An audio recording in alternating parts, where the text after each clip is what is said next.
पहिली गोष्ट तर मी अतिशय स्पष्टपणे सांगू इच्छितो की आमचं सरकार कुठल्याही परिस्थितीत ओबीसीवर अन्याय होऊ देणार नाही।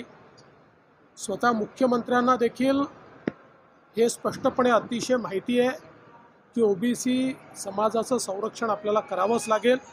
त्यामुळे त्यांची ही भूमिका ही तशाच प्रकारची आहे आणि मी अगदी स्पष्टपणे सांगू इच्छितो की जोपर्यंत भारतीय जनता पार्टी सरकारमध्ये आहे तोपर्यंत काहीही झालं तरी आम्ही ओबीसीवर अन्याय होऊ देणार नाही।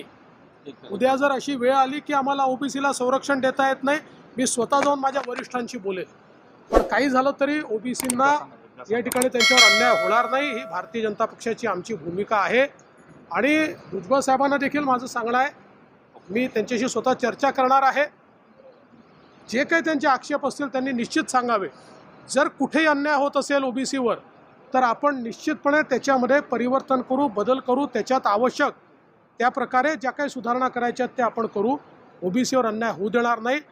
प्रायमा फेसी आमचं मत अगदी स्पष्ट आहे आणि मुख्यमंत्र्यांचंही मत आहे की आत्ता जो काही घेतलेला निर्णय आहे तो कुठलाही सरसकट घेतलेला निर्णय नाही आहे। ज्यांच्या एंट्रीज आहेत त्यांना सरळतेने कसं मिळेल सर्टिफिकेट, एवढाच हा निर्णय आहे। त्यामुळे जे काही मीडियामध्ये येत आहे, जे काही आकडे मीडियामध्ये येत आहेत, जे काही वेगवेगळे विषय मीडियामध्ये येत आहेत, या विषयांवर दोन्ही बाजूने म्हणजे ओबीसी समाजाच्या बाजूने किंवा इकडे मराठा समाजाच्या बाजूने रिॲक्शन देणं हे अत्यंत अयोग्य ठरेल।